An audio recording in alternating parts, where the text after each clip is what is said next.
All right, guys. I did say I was gonna make another video. So, anyways, let's talk about the naked forex, right? So let's talk about. I'm gonna go into some charts here, and then I'm gonna explain how I look at naked forex, and what are some things that you should look for if you try to get into naked forex. I'm just gonna try to simplify it as easy as possible. Now, you don't have to use the horizontal lines like what I'm doing. Basically, what I like to use these lines for is just marking up the highs and lows.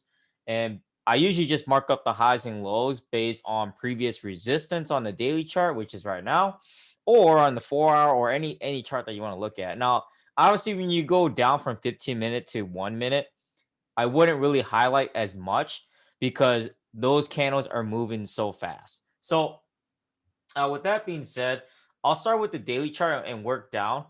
So with the daily chart, now you can I'm looking at the pound right now. So obviously there's really not a whole lot to look at, but based on Tokyo sessions of right now, what I'm really looking at right now is that this is the third bull candle, and usually after three consistent runs, right? Usually after three consistent candles of repeating the same, like three bullish candles or three bearish candles, then I consider to go opposite. So if this is the third bullish candle, then I would sell and hold the sell for until tomorrow to the end of the closing day of the New York sessions. Because when New York session closes, then a new daily candle comes out.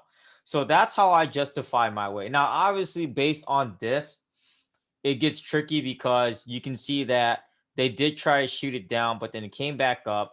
But then it also did not break anything higher.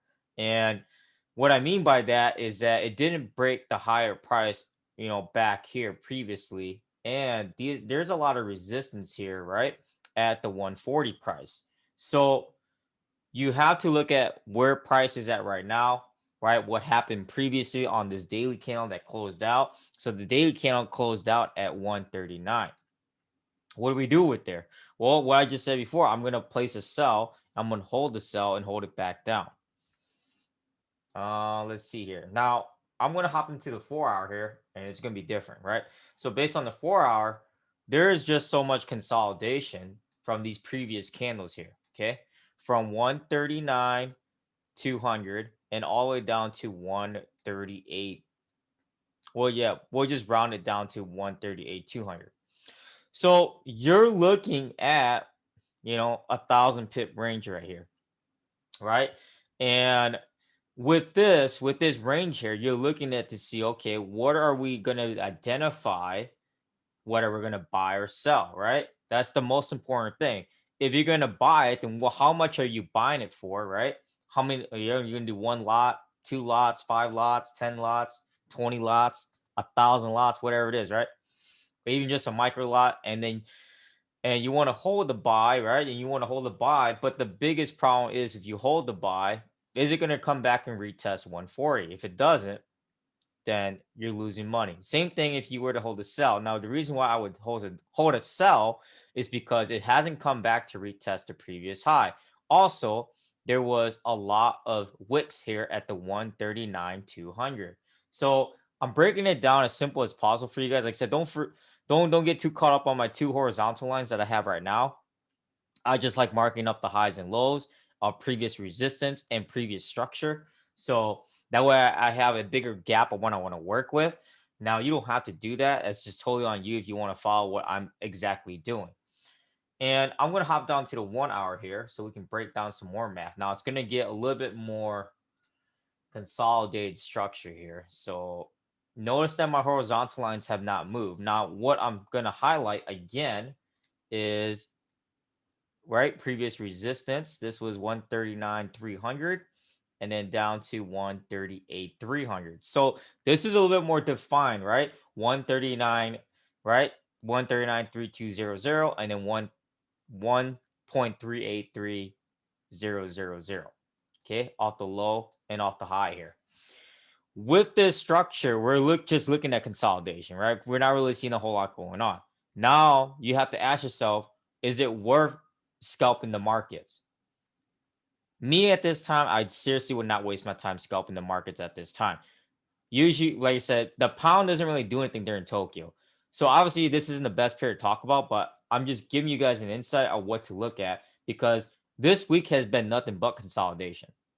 So if this week, right, from Monday, Sunday opening for us, all the way till today, and today's like Tuesday, but it's Wednesday for all the other international countries out there, then you have to reanalyze and say, you know what, if it's consolidating, then we're waiting for a breakout. And based on every time frame we're breaking it down now, we're not seeing a whole lot of movement.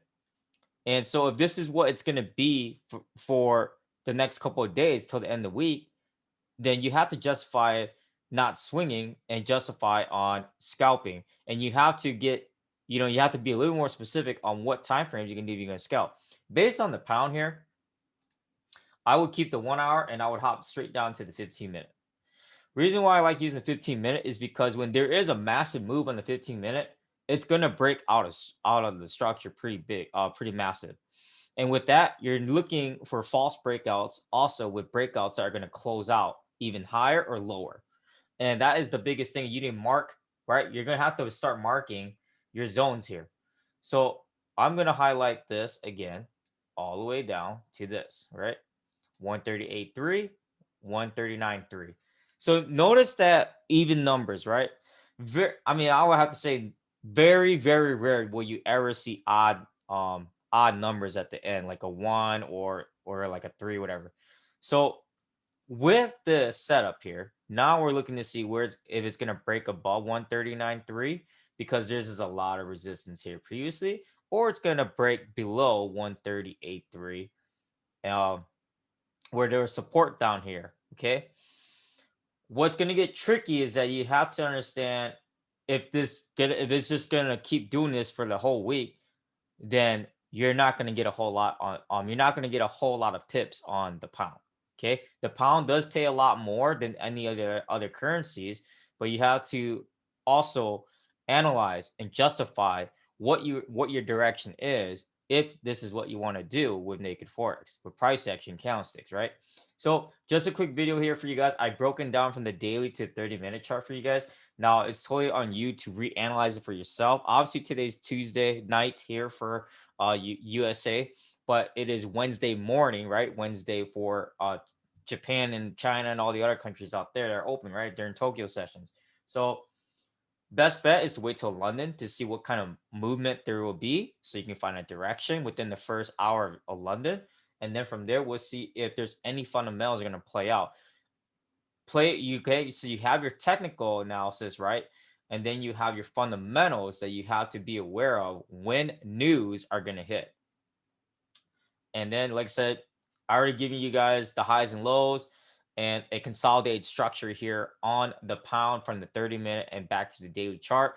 And then, like I said, you have to justify when is the right timing for you. Obviously, right now, I wouldn't waste my time trading the pound until London hits, anyways. So for Tokyo, I mean, we would go back and look at USD JPY. You can see USD JPY going dollar to the yen go make a massive move back here. Now, I would look at this pair more than looking at the pound, but I was talking about the pound because I want to talk a little bit more on the consolidated structure and what you have to really define on consolidation, right? With breakouts. So, other than that, that's it, guys.